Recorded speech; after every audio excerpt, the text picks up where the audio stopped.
जयपुर के पास एक छोटे से शहर में अंकित शर्मा नाम का एक विनम्र स्कूल शिक्षक रहता था। अपनी दयालुता और मृदुभाषी स्वभाव के लिए जाने जाने वाले अंकित एक समर्पित पुत्र, पति और 2 छोटे बच्चों के पिता थे। उनका जीवन सरल था, लेकिन संतोषजनक था उस दिन तक जब सब कुछ बदल गया। एक गर्मी की सुबह अंकित अपनी कक्षा पढ़ाते समय बेहोश हो गया। कई मेडिकल टेस्ट के बाद उसे विनाशकारी निदान मिला, स्टेज 4 अग्नाशय का कैंसर। डॉक्टरों ने उसे कुछ महीने जीने के लिए दिए। खबर ने उसके परिवार को तोड़ दिया।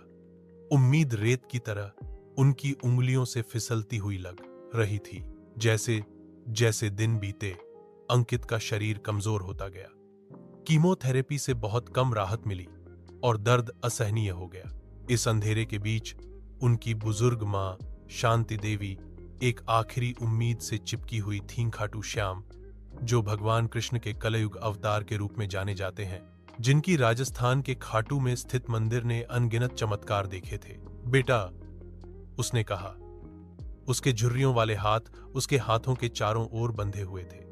जब डॉक्टर हार मान लेते हैं तो श्याम बाबा शुरू करते हैं, चलो खाटू धाम चलते हैं।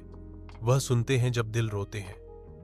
हालांकि संशयवादी था, अंकित सहमत हो गया, विश्वास से नहीं बल्कि अपनी मां को जो शांति मिलती थी उसके लिए।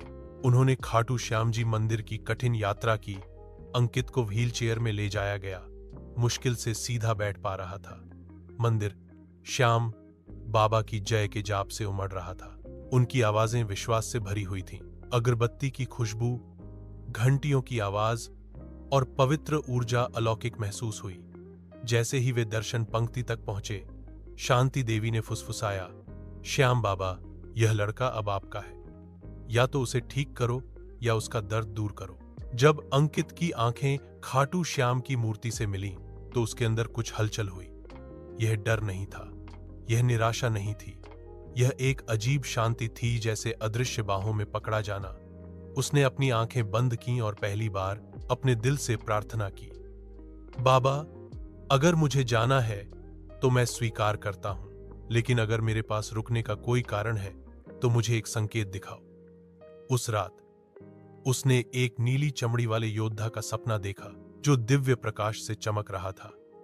आकृति ने उसकी छाती को छुआ और कहा, घर लौट आओ, तुम्हारा दर्द अब खत्म होता है, मेरा नाम फैलाओ।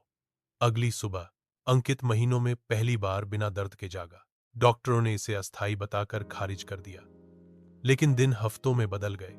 उसकी भूख लौट आई, वह फिर से चल सकता था। इसके बाद किए गए परीक्षणों ने हर विशेषज्ञ को हैरान कर दिया। कैंसर चला गया था, कम नहीं हुआ, चला गया। चिकित्सा विज्ञान के पास कोई स्पष्टीकरण नहीं था।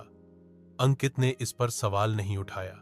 उस दिन से वह एक कहानीकार बन गया, अपने जीवन की नहीं बल्कि श्याम बाबा की कृपा की। वह गांव गांव, मंदिर मंदिर घूमता रहा, अपनी यात्रा साझा करता रहा, खुद को महिमामंडित करने के लिए नहीं बल्कि निराश लोगों में आशा जगाने के लिए। उसकी कहानी, वह आदमी जिसे श्याम बाबा ने ठीक किया, के नाम से जानी जाने लगी। कई लोग उनके पास प्रार्थना करने आते थे, एक भगवान के रूप में नहीं बल्कि दिव्य के साक्षी के रूप में। अंकित आज भी जीवित है, स्वस्थ और आभारी। हर सुबह हाथ जोड़कर और एक मंत्र के साथ शुरुआत करता है, श्याम बाबा की कृपा से सब कुछ संभव है। श्याम बाबा की कृपा से सब कुछ संभव है।